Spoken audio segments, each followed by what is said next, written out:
Islam fam. It's Monday, July 27th. This is going to be my last episode, if you want to call it, in this series of My Name is My Name, because everything came to an end the other day on July 14th, I believe. It all came to an end. But before we get there, I'll tell you how we got to the whole case being thrown out. So anyways, June 22nd, get back to court. At this point, the resources that's been spent on this case, you know, trial, whatever you want to call it, I know it's cost them quite a few dollars, fiat. So they basically forego all the charades they were doing earlier on with the voir dire, asking for transcript. So now they're like, you know what, we just have these two witnesses to call. They'll try to engage me. I simply decline. Amicus Warren will try to engage me in various ways. I simply decline. I just always stood on my square as far as jurisdiction. And so Ms. Wise, the Crown, calls the witnesses. Her witnesses, the first one was Lambie. She asked me if I wanted to cross. Declined again. Stood on my on my square as far as jurisdiction. So they called Staff Sergeant Mercenary Cannon, who's ironically now retired, by the way. Which is, you'll see, like a lot of people who were involved in this ordeal from the onset, ironically they're not, whether Lambie and the Gonians are not partners anymore. Lambie's been moved to another place. This guy is retired, Cannon is retired, and I'll tell you what happened to Miss Wise in the end anyways. But they called Staff Sergeant Cannon and they were asking him about the whole them touching me and me saying that they were sexually assaulting me, which was because, like, first of all, you kidnapped me and then you're taking off my clothes. That's violation, you know. So they're asking them about that stuff there. But anyways, again, they asked me to cross. I'm like, I declined. Stood on my square as far as jurisdiction, and Miss Wise basically said that's the end of her. She closed her case, and they're asking me to, you know, even Amicus again try to engage me. What do I have a witness to call and whatnot? I'm like, yeah, I have one witness, you know, because I just want to refute one thing for sure that they claim without it going any further.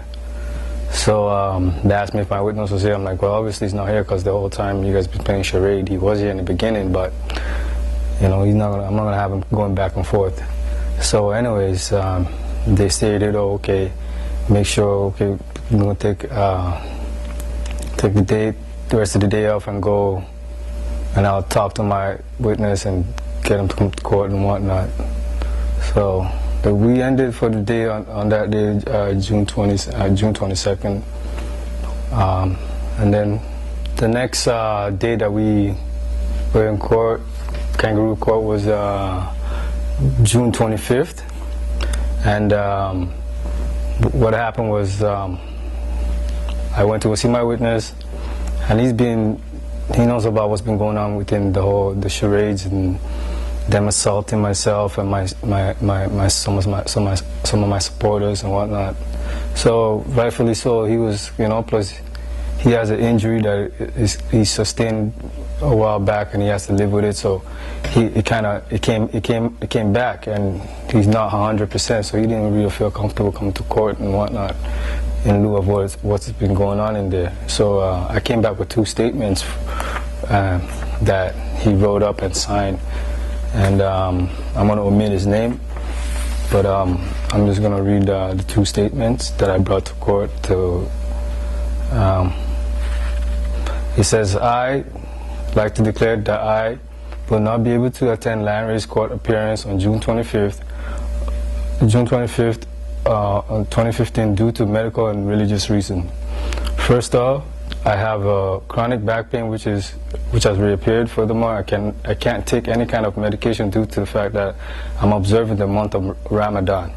Secondly, due to previous events, the civilians attending the current trial, I don't feel safe at the courthouse, as I'm not in no position physically to defend myself against unknown aggressors. So, I mean, it says it all, so you can understand where the man's coming from. And yeah, so yeah, also he was observing Ramadan during that time. So, so this is basically a statement regarding what he knew about the so-called allegations against me. So I was a witness to the chain of events that occurred prior to the incident, which caused the defendant to be apprehended. I'm confirming that Landry Onuginde Bay was not served nor consumed any alcohol at the bar, the location where the defendant was visiting during the time period from approximately 11:30 November 1st, 2013 to 2:10 a.m. November 2nd, 2013. Furthermore, I would like to state that I am a current employee and I have been working there for over 5 years. So, again, just to refute any type of claim they have. So this is a person that works in there. So I give this to Judge Clement, and he wasn't satisfied with it. So he stated that, oh, the person would have to be physically here to make the statements, which is whatever. This is the game you want to play, so be it. The funny thing is that they went as far as saying, oh, they were going to serve a subpoena, they wanted to know his name, which I gave him because there's nothing to hide. And they wanted his address. I was like, no, you're not getting that, you're not getting that. Don't worry, I'll get him to court, and you know, so on and so forth. And they started grandstanding, saying, oh, okay, we're going to send the detective Roger, I can't remember his last name, Detective Roger was going to go, who worked at 54th Division, is going to go and serve him a subpoena and whatnot, and so on and so on. And I'm like, you guys don't need to do this. So, anyways, to make the long story short, we ended for that day too. So, the next day we were supposed to come back. It's the following Monday. So, when I got home that day, I called the witness. I'm like, hey, by the way, you better be on the lookout because this guy's going to say they're going to serve you a subpoena and whatnot. And he was like, whatever, yeah, he'll let me know if that's what happens. And funny thing is, I mean, Sunday came and all this time went by. Between that time, nobody showed up.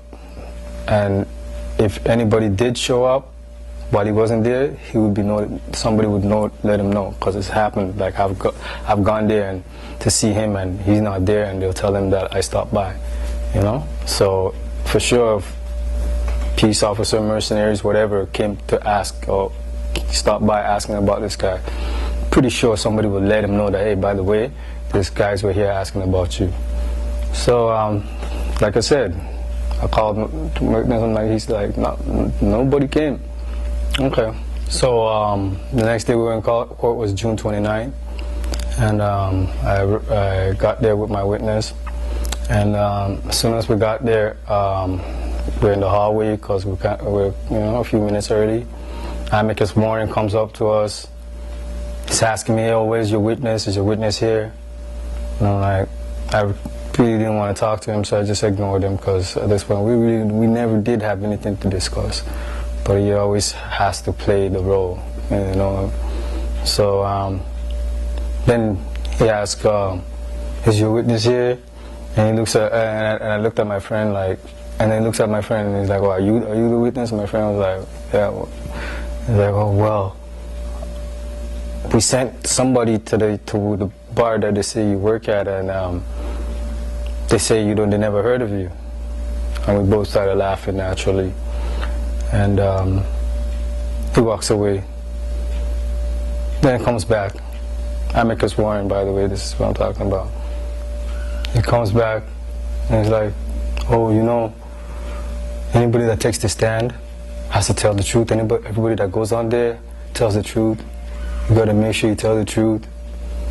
All this stuff. Like, we just looked at him, and then he walked away.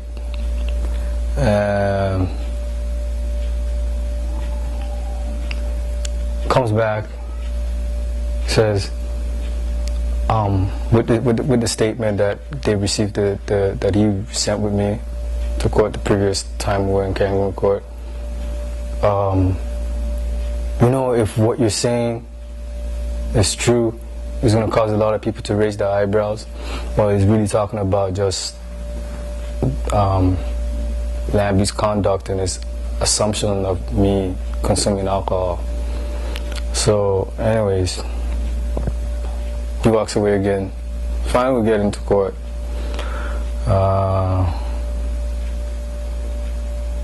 Miss Wise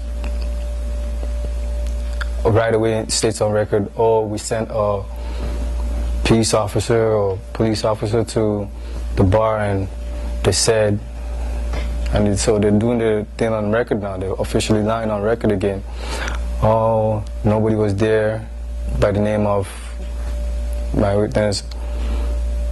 They gave me a piece of paper, trying to give me a piece of paper anyways, which I just like didn't take. And she sits down and I got up, and I told Justice Clement, it's a blatant lie. They never sent anybody.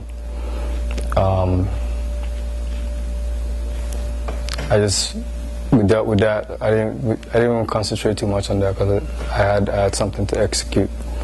So my witness takes the stand.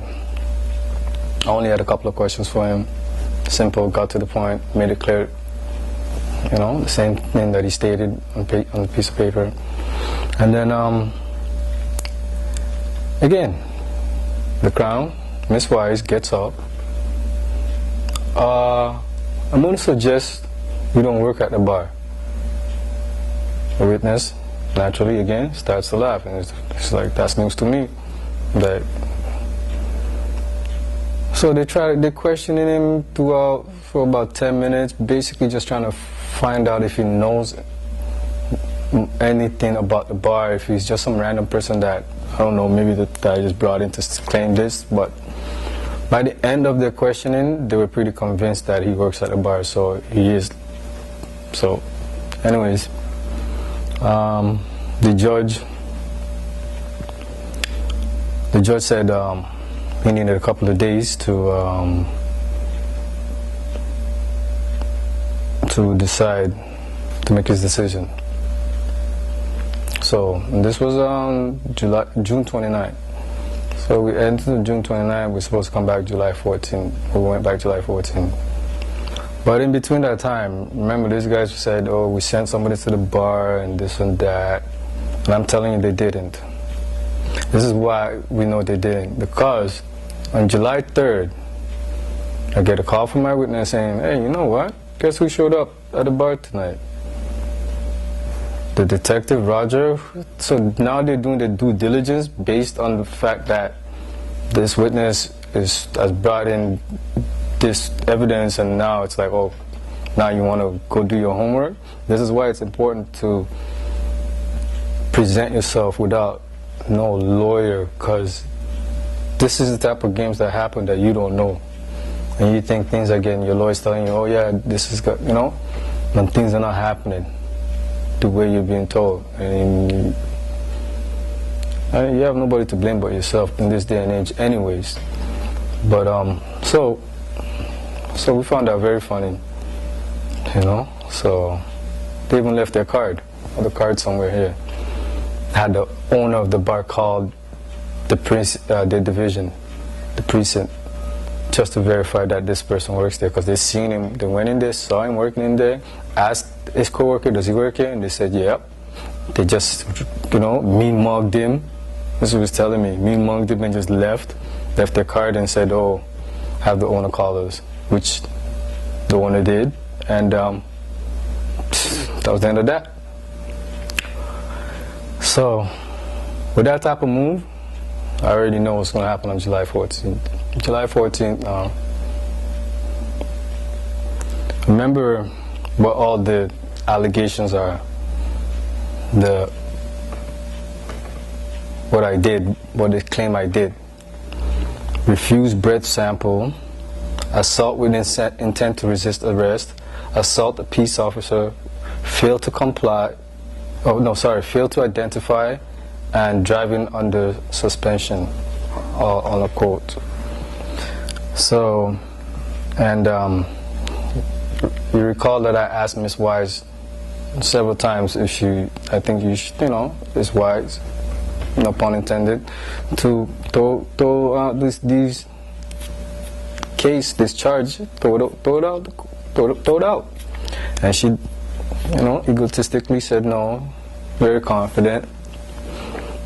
And in fact, she was asking for 90 days. Yeah, she was asking for 90 days for this nonsense. You guys seen the video. In lieu of what happened with Sandra Bland, you could understand. Like, this was a serious situation. The simplest of traffic stop. Look how far it got.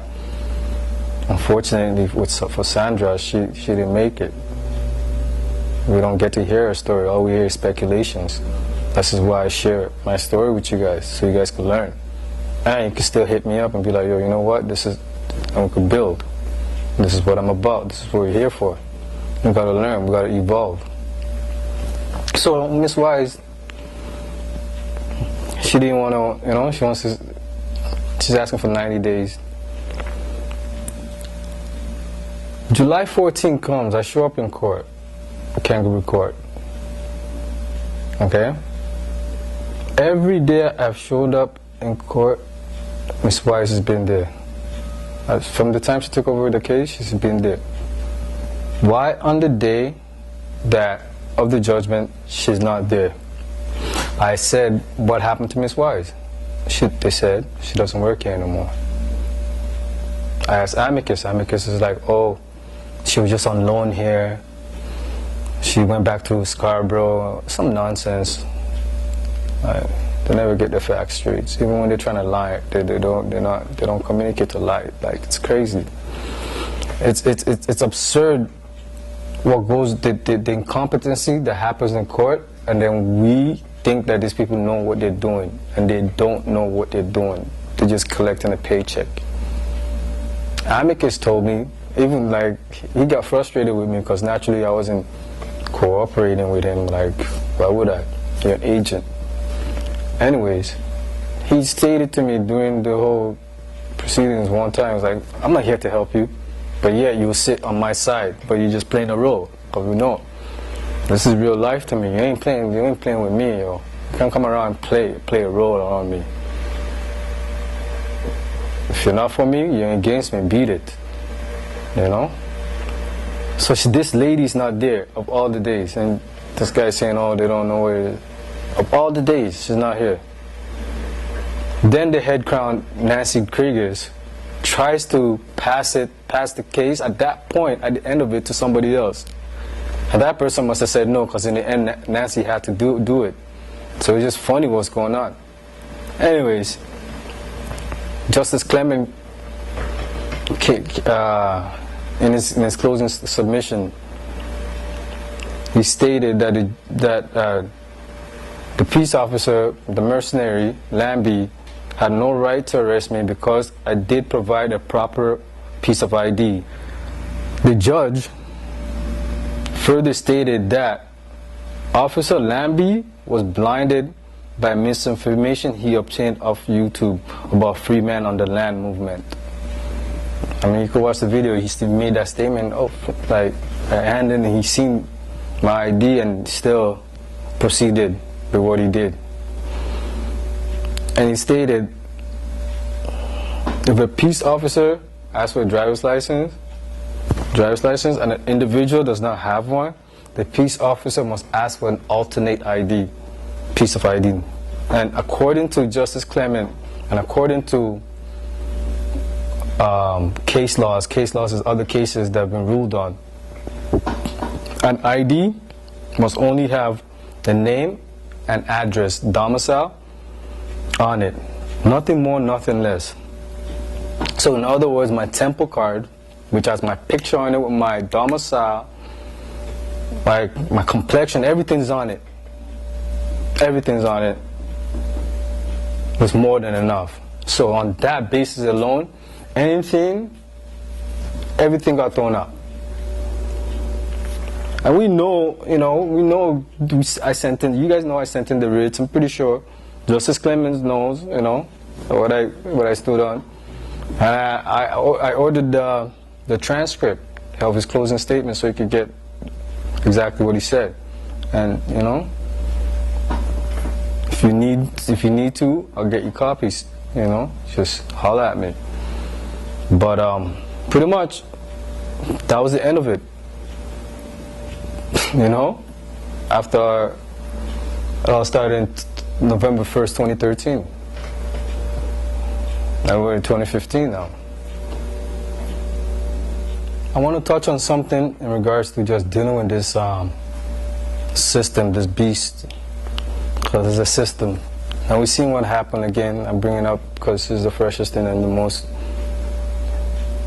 heinous of things that we heard most recently done by these mercenaries with Sandra Bland, with the murder of her, when they murdered her. A lot of people have a lot of things to say in regards to her conduct and his conduct and what happened behind those jail bars. And we could only speculate. Like I said, she's not here to say her piece, so at the end of the day, we could only speculate, But one thing we could try to understand is that it's not a game with them, right? But that being said,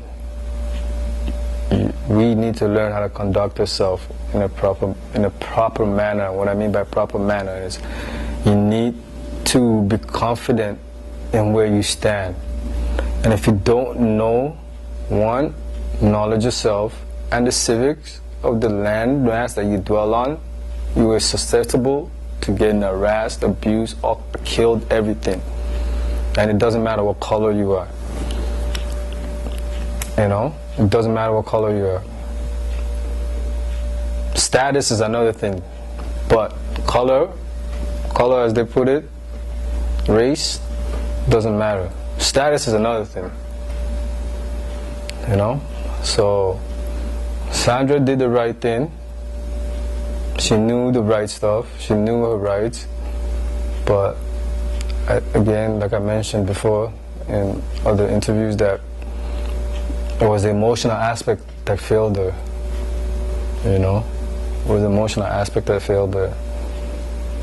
Because as strong as she was outside of those jail walls, we don't know how she was behind it, because that's a whole different world there. So we just need to learn to compose ourselves, and that comes with confidence. It's like anything that you do. As an athlete, there's a practice, like you need to study the craft. You need to study, like you have to study civics. There's no if, and, or buts about it. Yeah, you can get a lawyer, keep working your ass off to pay off lawyers. I ain't getting you nowhere, because you're still going to get abused, no matter who your lawyer is. But if you present yourself, and you know your stuff, and you know yourself, nobody's going to bother with you. Why would they? Why would they? It's cost effective. In my case, anytime these guys try to go, I know exactly where they stand, because they're corporations. So they have, like Nancy Krieger, she's the head crown, which means she's the manager. She's gonna have to answer to why this particular case, which I'm pretty sure they set aside a certain amount of money for, exceeded that.